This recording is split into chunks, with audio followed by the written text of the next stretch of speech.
thinking, God save the Queen, the fascist regime.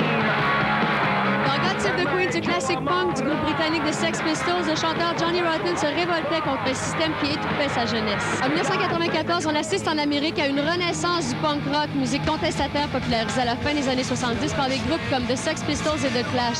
Cette année, les chiffres de vente de groupes comme Green Day et Offspring sont énormes. Le groupe Green Day a vendu 3 millions d'exemplaires de son album Dookie aux États-Unis et 300 000 au Canada.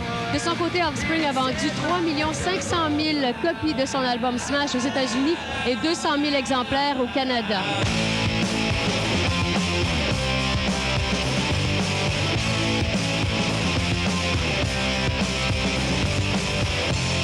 Et récemment, j'ai rencontré plusieurs groupes punk afin de comprendre cette percée inattendue du punk.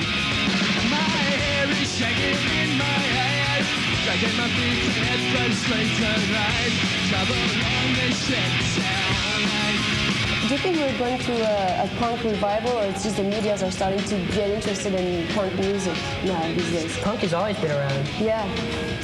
It's I don't know. I mean, it's just, I think maybe it's becoming like a fashion thing now or something. I don't know.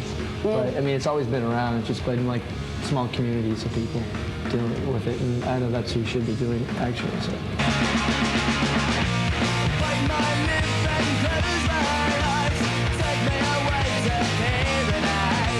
Selon Greg Graffin, un des parrains du mouvement punk américain et chanteur de Bad Religion, il y a une grande différence entre le punk britannique et le punk américain.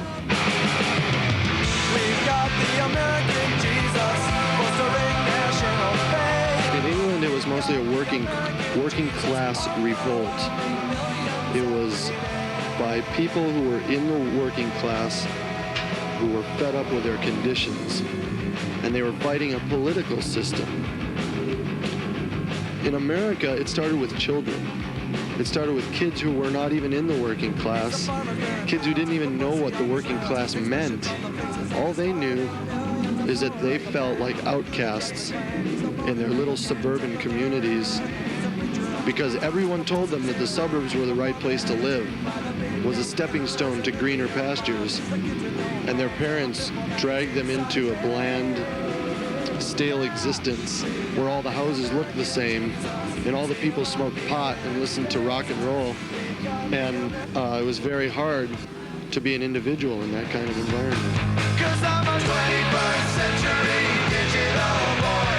I don't know how to read, but I got a lot of toys.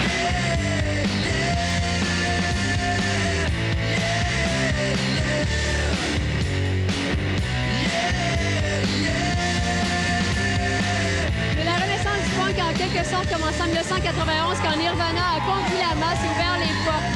À la suite de leur succès, toutes les multinationales se sont mis à la recherche du nouveau Nirvana et c'est une petite compagnie de disques indépendante de Los Angeles, Epitaph, qui a trouvé le nouveau Nirvana, un groupe nommé Offspring.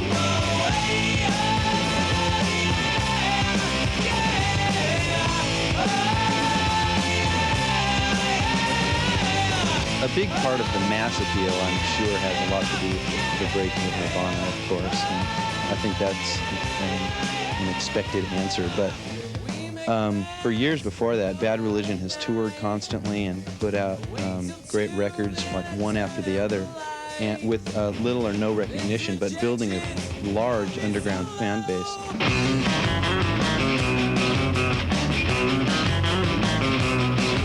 When you started to do the marketing for Offspring, did you do something different than for the other bands? It's because they have good songs? Yeah, exactly. The song Come Out and Play was picked up by a local station here called K-Rock, and they just loved it.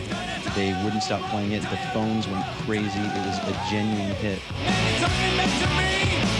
You gotta keep them separated. There were probably 15 or 20 commercial alternative stations all over the United States who started playing it, and it just caught on fire. It was unreal. And then they shot a video for it, and MTV just started playing the hell out of it. It was unreal. Comme la musique punk a toujours été une musique anti-commerciale, il est très important pour un groupe comme Offspring de garder sa crédibilité punk.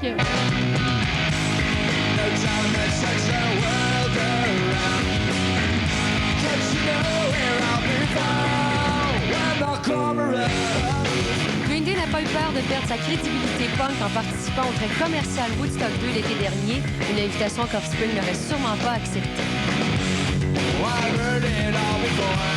Contrairement à Green Day, Offspring ne donne pas l'entrevue télé et ne ferait pas pour l'instant la une du Rolling Stone. Offspring a également refusé de partir en tournée avec Metallica et les Stone Temple Pilots. Finalement, Offspring tient à ce qu'on laisse ses disques dans la section punk dans les magasins de disques, alors que les disques de Green Day se retrouvent souvent dans la section pop.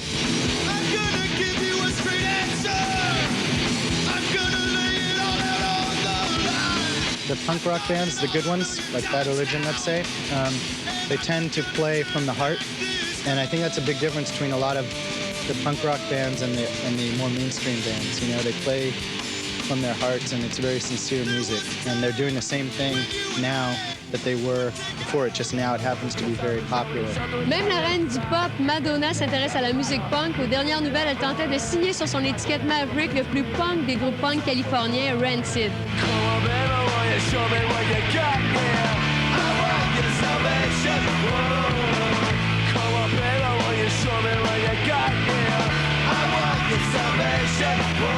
Signing Rancid? Yeah. Yeah? Yeah. You like them? Yeah, they're great. So it's gonna work, you say? I don't know. We're in competition with one other label, so we'll see. What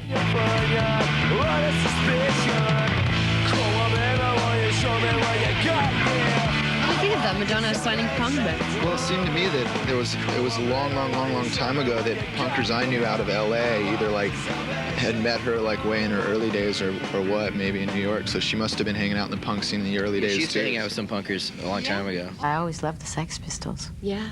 I thought they were amazing. I like the energy. Leave it alone, follow the dream. We couldn't stop the irresistible force. When we see the new punk arising today, it's because of bands like Bad Religion and very few others who persisted through the 80s, through the post-punk era, the heavy metal era, the glam band, the grunge and everything, because of their insistence on provoking people to think. And hopefully, I hope that if this music reaches its full potential, people will look at it as a movement that is more thoughtful than fashion-oriented.